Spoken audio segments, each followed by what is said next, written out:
What's up, squad fam? Just kidding, I'm not gonna call you guys that anymore because Rachel told me not to. It's kind of sad. It all started as a joke and it was innocent, but then it got too real. And I don't want to be saying squad fam for the next 5 years of my life. So I'm sorry to all of you who got your hopes up wanting squad fam merch.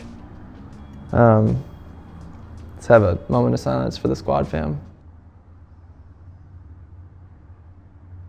All right, well, thanks for clicking on this vid, and thanks for stopping by. I had a little incident in LA yesterday where I left my laptop at Danielle and Rachel's apartment, so I didn't have anything to do in the airport while I waited for my flight. So I posted an Instagram story asking you guys for questions about wedding photography specifically. And I think some of these questions are non-wedding related, it's just photography questions. So yeah, I'll just kind of go through them, and I'm not going to try to say names. I'm just going to leave the Instagram handles like around here, somewhere up in there.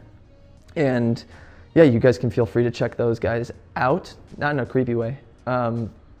Also, did you see my nose? I got sunburnt and my face is peeling. It's super fun. Okay, so let's just get into it. I do a really good Philip DeFranco. Yeah, it's like, what's up, you beautiful bastards? Let's just get into it. The first question is, any advice on groomsmen photos? Once you walk into a room where the groomsmen are getting ready, it's always super helpful to just start cracking jokes, just being really laid back, making fun of yourself, just like dialoguing with them, ask them questions, ask them about themselves. People like talking about themselves, but also have a few tricks of the trade in mind. Know how to tie a tie, know how to tie a bow tie, know how to pin on a boutonniere. Do all the things that these guys like have no idea how to do, and all of a sudden you'll become like the hero of the day, and they won't be able to stop talking about you. So that's something that's really helpful, and then you'll develop a rapport with them throughout the day. That really goes with anybody at a wedding, not just the groomsmen, but when they're like drunk and belligerent and won't talk to you and won't listen to you like later in the day, they're much more prone to do that if you've developed that rapport with them. Ever go into the bride's room after all the girls are getting done and you eat all of the leftover food? Matt Johnson, if I catch you trolling on my Instagram one more time, I'm going to rip out your beard hair by hair. I'm gonna pluck out your beard. Stop trolling me.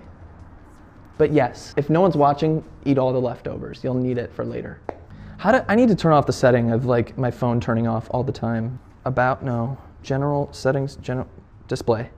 I'm one of those people who just like doesn't change his settings and is frustrated by something for months, until finally someone tells me to change it or like how to change it, and then I finally do it and I'm like, I've wasted years of my life. Do I separately shoot a portfolio to attract wedding clients you wanted? No, well yeah, I started shooting just events with my friends and photographing them and just doing fun things with photography, so that could just mean like going out and shooting portraits with a couple, just for free, for fun, shooting events and get-togethers and parties and just goofing around. I know a lot of people do that to get started. But as I mentioned in another video with getting started with weddings, like you can, as you start to develop your skills and get better and better at this stuff, you can most definitely ask an experienced wedding photographer to come along to assist, to hold gear, to do lighting, but even step into second shooting, whether that's free or at a heavily discounted rate.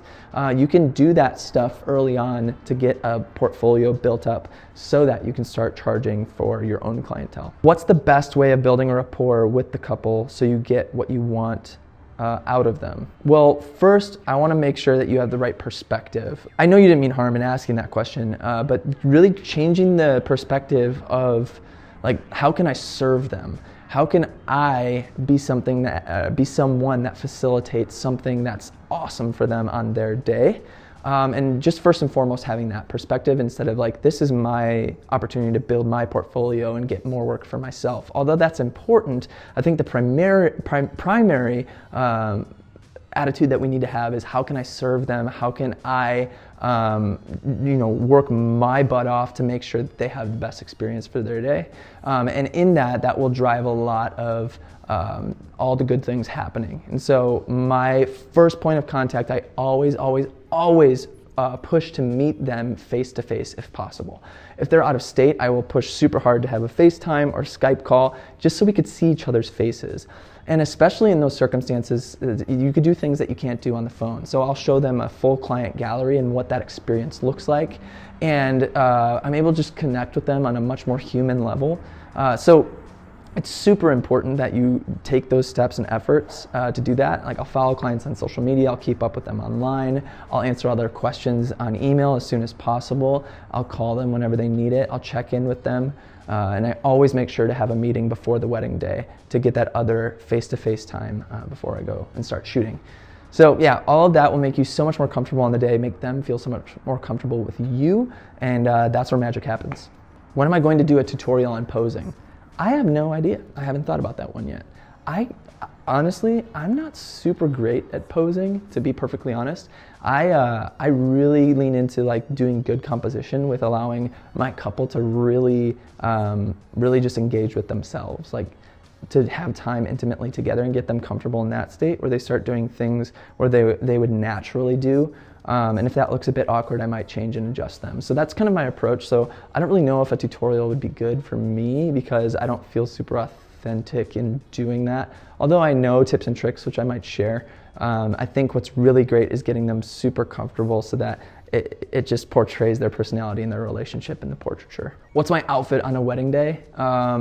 Definitely don't be wearing casual stuff. You want to dress formal. You want to make sure that you're at least business casual, and that varies depending on the wedding. If I know the couple really well in the process, I should, because I met with them, I've talked to them, I get their vibe, I get their style. Sometimes I won't dress as formal at those weddings, but if it's a wedding I know it's higher end, it's city wedding, like I'm definitely putting on my suit. And a great option is going to somewhere like H&M or Suit Supply for guys. Like if you get a suit that's really affordable and not like super well made, I think that's really the sweet spot. It looks good, it looks stylish, because you're just like wearing and tearing that thing like crazy. And so if it breaks, it's not that big of a deal. You can go get another one. But I've had an H&M suit for like 6 years now. I wore it to my wedding and I still use it for weddings, just a black suit. And then I did a style shoot with my friend where she asked me to model and I got a free suit out of that. It was pretty dope. Yeah, just be intentional about looking nice. You're never gonna be mad at yourself for overdressing. You will be mad at yourself if you underdress and then are embarrassed by that. Always ask to make sure if it's a black tie wedding. Always make sure to ask what kind of dress it's going to be, because you just never want to be embarrassed like that. Should you master portraits before moving to wedding photography? No one's ever mastering portraits, I don't think. The deciding factor is shooting with somebody else first, or having enough confidence to step into shooting a wedding, knowing that you have all of your bases covered, knowing that you have all the steps covered. Go and watch my how to start shooting weddings video. I'll link it here, and you can make sure if you feel comfortable with all those steps, you're doing all those things, I say go for it, but make sure that you are bringing someone along with you that's experienced so you don't screw something up. What camera do I recommend for weddings? It's a great question. There are so many to choose from that are great for shooting with weddings. I shoot on a Canon 5D Mark IV. I know it's a very popular wedding photography camera. And if you're gonna shoot Canon, that's what a lot of people shoot for weddings. I know a Nikon D850 is a really good option. I'm not super familiar with Nikon, but I know in the Sony line, the A7S, A7R, A7 III, any of those would be great. I haven't heard of a lot of people shooting with Panasonic for stills, so I wouldn't recommend that. A lot of people have started shooting with Fujifilm cameras, like the Fujifilm X-T2 or X-T3 or X-H1. All of those are great options, and like the Sony and the Fujifilm options are great with the mirrorless and electronic viewfinder, because you can see what you're shooting in the viewfinder. It all depends on what you want. I started with Canon. I love Canon. I know it's heavy, I know it's bulky, but I love the full frame look. I love Canon L glass. I love my touchscreen autofocus. I think the 5D4 is like a perfect camera for shooting weddings. I wear 2 of them on my hips and shoot with prime lenses. It does the job for me. Easiest way to focus with a tilt shift lens. That's a great question. I would not recommend, if you're not on a mirrorless camera, if you have the old viewfinder where it's not electronic, I would not recommend trying to manually focus in there. If you don't know what a tilt shift lens is, go check out my video on what a tilt shift lens is, and it explains all of it. But what I would recommend, how I shoot my tilt shift portraits, I go into live view mode with my 5D4, and then I zoom in into the photo to get the focus perfect right where I want it. And then I'll either snap the photo there, or I'll zoom back out to recompose, or to make sure my composition is good. And then I will snap the photo. So using the live view is really, really clutch on getting those photos perfect. And a lot of times it's really hard to get them perfect. So make sure after you've taken the photo, look at your focus. If you messed up, make an adjustment and shoot it again. You don't want to walk away shooting 10 tilt shift portraits and then coming into post and seeing that like none of them are in focus the way you want them to be. That really, really sucks. I need to move this mirror. It's like reflecting light onto me. What was the hardest thing you noticed when first getting into wedding photography? The things I struggled with most when I first started shooting were definitely autofocus, getting focus correct, and then nailing my exposure. And that really happened just with repetition over time. One thing I did was back button focusing. I'm not going to get into that now because I think I might make a tutorial on that later. But back button focusing helped me lock in my autofocus every single time, nearly every single time on photos, especially shooting in a photojournalistic way where things are happening quickly. Back button focus is amazing for that on a Canon body. But then exposure as well. I shot on aperture priority for a long time, and there's a ton of benefit in doing that because you don't have to think about all three things in exposure with shutter speed, aperture, and ISO. You're really only thinking about one thing at a time because you're setting your aperture, and then it changes your shutter speed for you. Wait, which one does, no, you set your aperture. Yeah, you set your aperture and it's changing your shutter speed for you. One thing I noticed is it messes up in certain scenarios, so I find in myself using exposure bracketing to combat that, and then I was like, wait, this is basically just like shooting in manual. What is happening? It's like a school bus dragging a chainsaw. Yeah, so it basically felt like I was shooting on manual, so I started shooting in manual after that. And yeah, the more and more practice you shoot in manual mode, not manual focus, shoot in autofocus. Don't shoot in manual focus, that's stupid. You need to shoot in autofocus, okay? But in manual mode, that's what I started shooting in. You get better and better at it as you keep doing it. So practice all the time. And you have to be shooting in full RAW. Use the capabilities of your camera. You do not need to shoot in medium RAW. That's a silly fallacy that you could save room on your hard drive. Like, trust me, hard drive space and that stuff, it's super cheap. You have to make sure that you're using your camera to its fullest capacity. So shoot in RAW, shoot in autofocus, and shoot in manual mode, and practice. Favorite photo I've taken at a wedding? I can't think of it right now, but I'll think of it when I'm editing this video, and it's this one. I mean, this one. I don't know, I can't pick one. How about this one? There's three of my favorites. Has anything ever gone disastrously wrong on a shoot? If so, what? Yes. And every photographer has these stories. It was in 2014, I think, and I was carrying the rings in my hand outside to go take a photo of the rings. And as I was carrying them, I had both wedding bands and the engagement rings, so 3 rings total in my hand. And I'm walking through the grass, and as I'm just thinking, like, in my head, this is a really stupid way to hold these. What if one of them fell out of my hand? And literally right after that thought, her wedding band just fell right out of my hand. And I was just like, so I'm like, okay, well, I closed my hand for the other 2, and I was like, okay, well, it just fell in the grass. It's right here. I'll find it. So I get down on my hands and knees, and I start looking through the grass, and I can't find it anywhere. The grass is like 6 inches tall, and I'm like, and this is 45 minutes before the ceremony. So I literally spend like 5 full minutes looking for this thing, and I have to go keep shooting. I have to go keep shooting, getting ready, and so I go up to her best friend, and I'm like, here's the situation. I dropped the wedding band in the grass, and I pulled out a little tuft of grass so we know like the general area of where it is. So could you maybe go out there and look for it? So she assembled a team of like 5 people to go out in the field and look for it in that spot. And the whole time I'm shooting wedding party photos and like sweating like I've never sweat before and freaking out. And it was like 10 minutes before the ceremony, somebody found it, and I ran up to her and I gave her a huge hug and I was like, I owe my life to you.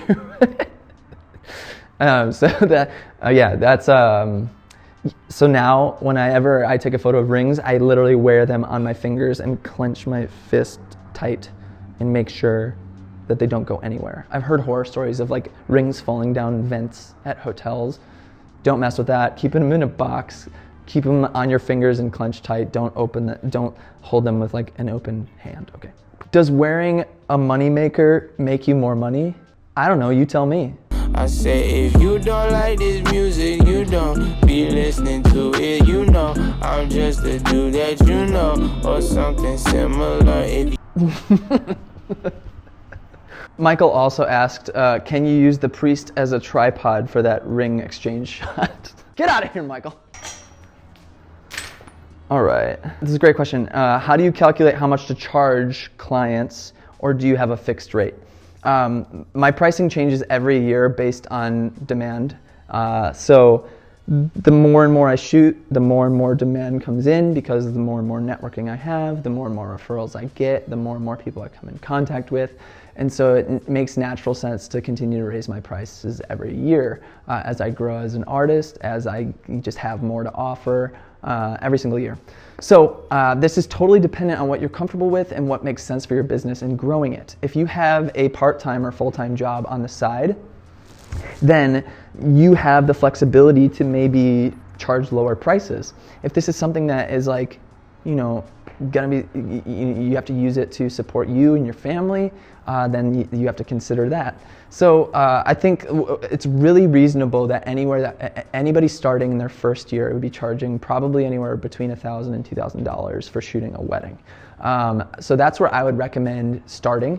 I know a lot of people won't give you that answer, but I think that's a very fair place to start. And tons of people will argue with me on that, but really, like, everyone has to start somewhere, and it's really doubtful that in a beginner's portfolio that you're going to be able to start charging like $3,000 or $4,000.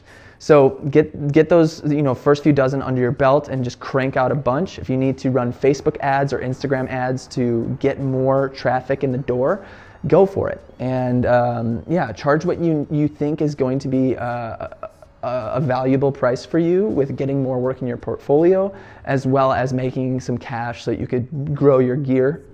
And then every year or half year, continue to raise your prices at a pretty static rate. For the last 5 years, I've pretty much been raising my prices about $500 on each package every year, and just slowly climbing that ladder. So and at this point now, I can shoot 20, 25 weddings a year and make a good, healthy living off of that at the price point that I charge now. How do you style your hair for a wedding shoot? Hairstyles and inspo for such great hair. I'm not good at this stuff. We have a barbershop down the street called Fernwood Barbers. If you're in Chicago, you need to go check them out. They're amazing. They're off Damon and Irving Park. Amazing. But I don't even know what my styling stuff is called. I literally get a new one every single time, which is bad. I like the stuff that I have now, and maybe in my editing process I can look at it and just put it here. My wife bought it for me. I just water this stuff, this comb. I don't know. What's your editing time for turning around a wedding? Awesome question. I guarantee in my contract 90 days, but I always try to cut that in half, so somewhere around 45 days. And so that ends up being around the 6 to 8 week mark in the middle of busy season. If I'm right now, I could edit it right away and send it off in a week or two. But in the thick of wedding season, towards the end of wedding season, it's getting to be closer to that 8 week mark. You always just want to keep communication open with your clients and give them the right expectations of what to expect from you when you're going to deliver. It sucks when you get that email that is like, hey, just checking in. When are we going to get our photos? And you're like, I'm so sorry, I have a million to edit. Okay, so really, keep the communication good on the front end and in the middle of it, and do your best to be delivering in a timely manner. What gear do I use to film weddings? I think I'll do a whole video on this, but the short answer is I use 5D Mark IVs. A lot of people don't do that. I do that primarily because I'm a photographer, first and foremost, and I film. So that's a great hybrid camera for me. A lot of people who are in that same position love using Sony bodies like the A7R series or the A7 III. As well as the Fujifilm cameras like the X-T2, X-T3, X-H1. Guys in my studio use those X-T2s and X-H1s. But if you're going Canon, the 5D Mark IV is great. The 1DX Mark II, I know that's super expensive. But even like something like the new EOS R would be great. Or even just the 5D Mark III would be awesome too. It doesn't have autofocus, but you could still make awesome stuff with it. What's the worst thing that could go wrong on a wedding shoot? You could die. Best way to get prepared to do my first wedding. Please watch my how to start shooting weddings video. That's gonna answer all those questions. Off-camera flash, in all caps, help. At receptions, yeah. So, weirdest thing, I'm probably gonna do a video on this as well, how I light receptions. I actually don't use off-camera flash. I'm one of those photographers that never really cared to learn how to do that, and tons of people would criticize me for that, and they would say, you're not a real photographer unless you know how to use off-camera flash, and you need to know triggers and how to set up in a room and all that. I get it. I get the value in that, I understand that. It's not that I'm unable to learn that, I've just chosen not to. And at first it was out of ignorance, being like, I'm a natural and available light photographer, I don't need light, and that's BS. Like, you do need stuff, like in a dark situation, you're gonna find yourself in situations where you cannot shoot with just available light, so you need something. And so a lot of times in those situations, I was just mounting my flash to my camera and bouncing it off of places in the room. And that works fine a lot of the time, honestly. Especially if the ceilings are light or they're white, you can get amazing bounce flash. If you just point that flash up into the opposite corner of where you're shooting, it's amazing, even light balance. What I don't like about off-camera flash and the bounce flash is that it does not create the same ambience as what like a romantic, moody, dark room feels like. And so I have a great compromise with that. I shared it recently in a live video, but like I said, I want to make a tutorial on this. They're constant lights. So they're called Lowell Pro constant lights. I don't know the exact name. I can link it in the description if I remember. I hope I do. But I use sliders for them, constant lights. I set them up in the room. Usually they cross each other like 180 lighting, so opposite sides. And one is used as a key light, which is the light in front, and one is used as a hair light or rim light or backlight. So they're working dynamically with each other. And you might be like, okay, well, how do you do that if you're shooting alone? Well, I hire somebody to come with me. Either my second shooter is running that for me at receptions, or I hire a lighting assistant for like $20 an hour, and that person is running around the room, moving lights, setting them up, turning them down, turning them on, changing them, whatever I need. And then what I love about that is it still keeps like the authenticity of how it felt in the moment. It draws attention to what's important that's happening. I only turn them on during first dances or during speeches or important times, so they're not bothering anyone otherwise. But it helps people remember exactly how it felt, and it helps illuminate and bring this warmth to the reception. And the most important thing is that it helps me visualize what my scene looks like before shooting it. And that's so helpful and something that off-camera flash can't do. So when I bring this up to people, a lot of times they're like, can you send me that link? Can I see it? So Lowell Pro, can you sponsor me, please? I've given this to everybody, this information. So if you're listening, please send me an affiliate link or something. I don't know. But seriously, thanks for the awesome lights. The whole setup altogether is only like $500. It's amazing. How do you make people pose or make them feel at ease? I love goofing on myself, like just make fun of yourself. That makes people feel super comfortable. Or you can make like funny fart sounds. And I don't mean like the stereotypical like, I mean like,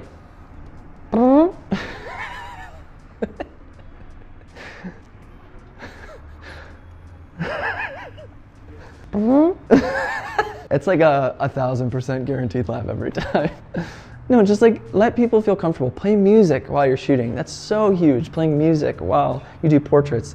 Let people feel at ease. Like joke on yourself, joke on them. Like just relate to them on a human level. Like, as you do that, they'll get more and more comfortable. Talk to them about how in the process of shooting, they will become more and more comfortable. Like, it's gonna feel weird at first, but once we get to the end, it's gonna be like bread and butter. It's gonna be so easy. All those things help. Just like be a normal human. Don't be like, can you, Where do I get inspiration for poses? I've talked about my inspirations in past videos.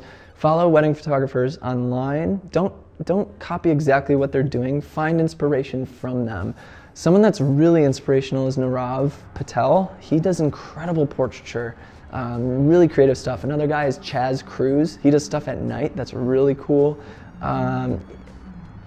Phil Chester, Sarah Byrne, they do really fun stuff. They keep things loose and like couples feeling relaxed. They have a whole video on poses, which is amazing. Check it out.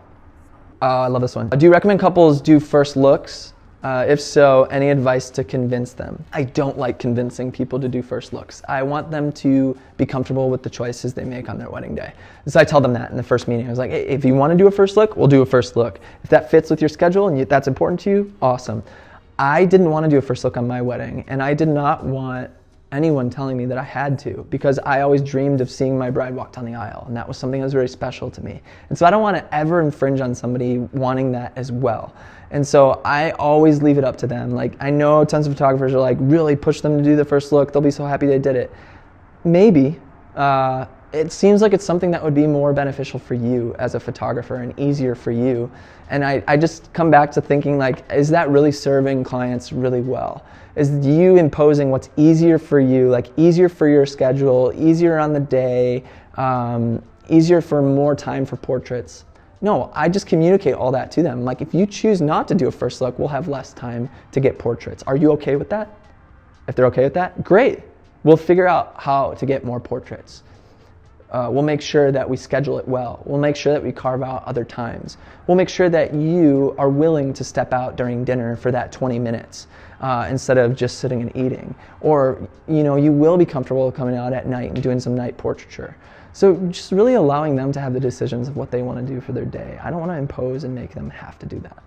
How do you stay unique in the saturated business of wedding photography? That literally my tagline on YouTube has been created from this question, derived from this question. How does your unique voice stand out from the crowd? There are tons of people in this industry. There are tons of people who do a lot of the same stuff. How are you going to stand out? You lean into what makes you different. First, you get inspiration from other people. You allow it to influence your creative voice. You find what you're good at with your creative voice, and you continue to lean and push into that creative thing or those things if it's multiple. So for me, I always talk about this as multiple exposures is a big expression of my creativity. Tilt shift, using a tilt shift lens is also a huge expression of that, as well as like authentically documenting something photojournalistically. So times when people wouldn't be willing to shoot, like dinner. Like actually being willing to like scarf down my meal and not take a full like 45 minutes to just relax and do nothing, but actually shoot through dinner and see like when grandpa stands up and comes over to the bride and gives her an embrace, and capturing that stuff and going above and beyond, delivering instant photos to my clients throughout the day that they had no idea I was going to take, blowing their mind with night photography, staying an extra 30 minutes. Like that stuff I feel sets me apart from the crowd and gives my clients an experience that they wouldn't find anywhere else. And they'd be happy to tell me, they'd be happy to tell somebody else about me for their own wedding day. And really that's been like the best marketing for me. All right guys, I think that's about it. There were a lot I couldn't get to because you guys, you're amazing. You just tons of questions poured in. I really appreciate it. I hope this was so helpful. I like to do this on live videos every once in a while. So if you ever see that little live icon, I'm doing a live video. Come check it out. I love answering questions that way. If you enjoyed this video, go ahead and like it, subscribe, hit that notification bell, do all the things. Any one of those things will help you see my stuff in your feed more often. So here's my shameless Instagram plug. Gotta do it, it's 2019. I should probably get on TikTok, don't you think? Is that a thing? Guys, is TikTok a thing? Is LinkedIn happening? Facebook's dead, we all know it. Can you comment below what the next social media platform is? I need to get on it now, because I'm starting to get into my late 20s, and that's like, I'm getting to be a grandpa now. Help a grandpa out, and give me your TikTok info. I'll catch you on the next one. Don't forget to lean into what makes you different. Ciao.